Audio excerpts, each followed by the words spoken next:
नमस्कार। Technical analysis course के second episode में आपका स्वागत है।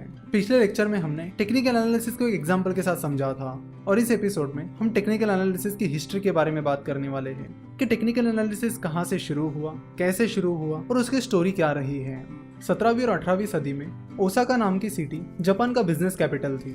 ओसाका सिटी समंदर के पास थी, जिसकी वजह से ट्रांसपोर्टेशन के हिसाब से ओसाका काफी सुटेबल सिटी थी। धीरे धीरे ओसाका में राइस ट्रेडिंग मार्केट डेवलप होने लगा और फिर ओसाका में जापान का पहला राइस एक्सचेंज शुरू हुआ। अब ओसाका जापान का इकलौता राइस एक्सचेंज होने की वजह से फार्मर्स दूर दूर से अपना राइस बेचने के लिए ओसाका आते थे और राइस ट्रेडर्स दूर दूर से ओसाका जाते थे राइस की ट्रेडिंग करने के लिए। तो जब मुनेहिसा होमा राइस ट्रेडिंग करने के लिए ओसाका जाने लगा तो उसने ऑब्जर्व किया कि वहाँ के जो ट्रेडर्स थे और फार्मर्स थे उन्हें राइस की प्राइस प्रेडिक्ट करने में बड़ी दिक्कत आ रही है। फार्मर्स और ट्रेडर्स राइस की प्राइस प्रेडिक्ट नहीं कर पा रहे हैं, जिसकी वजह से उन्हें ज्यादातर घाटे के सौदे हो रहे हैं। किसी टाइम राइस की प्राइस बहुत ऊपर चली जाती थी तो अचानक से बहुत नीचे चली आती थी और राइस प्राइस की इस फ्लक्चुएशन की वजह से ट्रेडर्स और फार्मर्स दोनों भी कंफ्यूज रहते थे और सही डिसीजन नहीं ले पाते थे। तो होमा ने इस प्रॉब्लम का सोल्यूशन निकालने के बारे में सोचा।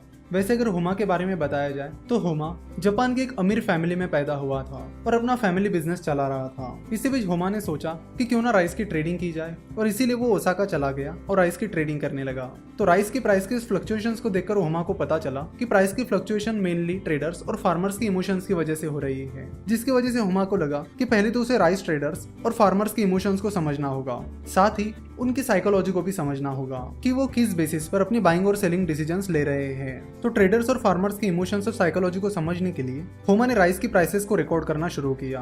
वो राइस की प्राइस के हर एक मूवमेंट को रिकॉर्ड करने लगा।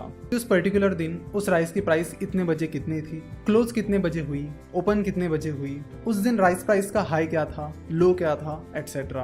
अब दिक्कत ये थी कि होमा सकाता रहता था और राइस मार्केट ओसाका में था। अगर सकाता और ओसाका के बीच का डिस्टेंस देखा जाए तो वो 600 किलोमीटर था, जो कि काफी ज्यादा है। तो अब राइस प्राइस की मूवमेंट को ट्रैक करे तो कैसे? हर टाइम ओसाका में रहना होमा के लिए पॉसिबल नहीं था, तो उसे लगा कि उसे कुछ ऐसा सिस्टम बिठाना चाहिए जिससे वो राइस प्राइस की हर एक मूवमेंट को ट्रैक कर सके। जैसे कि हमें पता है कि होमा एक वेल्दी फैमिली से बिलोंग करता था, तो होमा के पास पैसों की कमी तो कोई थी नहीं, तो इसके लिए उसने मैनुअल सिस्टम रखा।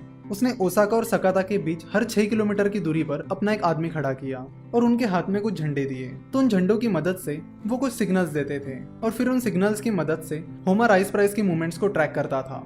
अपने सिस्टम की मदद से होमा सकाता में बैठकर राइस प्राइस की मूवमेंट को ट्रैक कर पाता था। वो पता कर पाता था कि ओसाका में क्या चल रहा है, शेयर की प्राइस ऊपर जा रही है या नीचे जा रही है, और कई टाइम तक वो राइस प्राइस की मूवमेंट को ट्रैक करता रहा।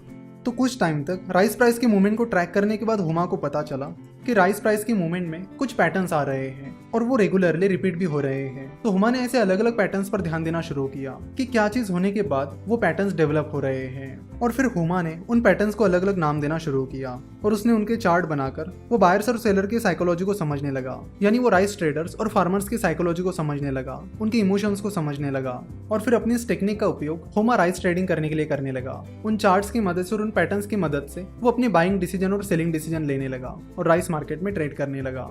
अपने इस टेक्निक का उपयोग करके होमा एक सक्सेसफुल ट्रेडर बना। कहा जाता है कि होमा ने लगातार 100 ट्रेड्स में प्रॉफिट हासिल किया था। होमा के इस सक्सेस को देखकर और इस ट्रेडिंग स्टाइल को देखकर बाकी ट्रेडर्स भी होमा के स्टाइल को फॉलो करने लगे।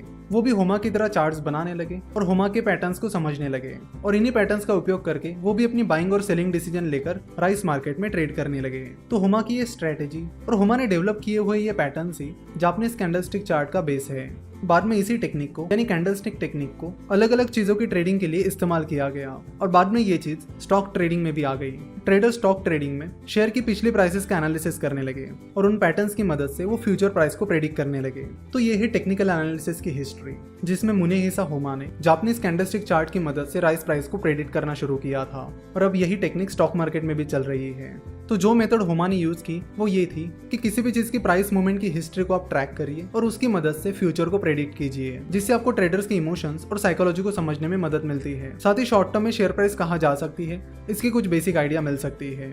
आशा करता हूँ कि आपको आज का एपिसोड पसंद आया होगा और टेक्निकल एनालिसिस की हिस्ट्री अच्छे से समझ आई होगी। यहाँ से आगे हम जापानीज कैंडल्स के बारे में बात करेंगे कि कैंडल क्या होती है, उनके कौन कौन से पैटर्न्स होते हैं और किस पैटर्न का क्या मीनिंग होता है और वो पैटर्न क्या इंडिकेट करती है। हमसे जुड़े रहने के लिए आप हमें फेसबुक, ट्विटर और इंस्टाग्राम पर फॉलो कर सकते हो। वीडियो देखने के लिए और हमारे साथ जुड़े रहने के लिए आपका बहुत बहुत धन्यवाद।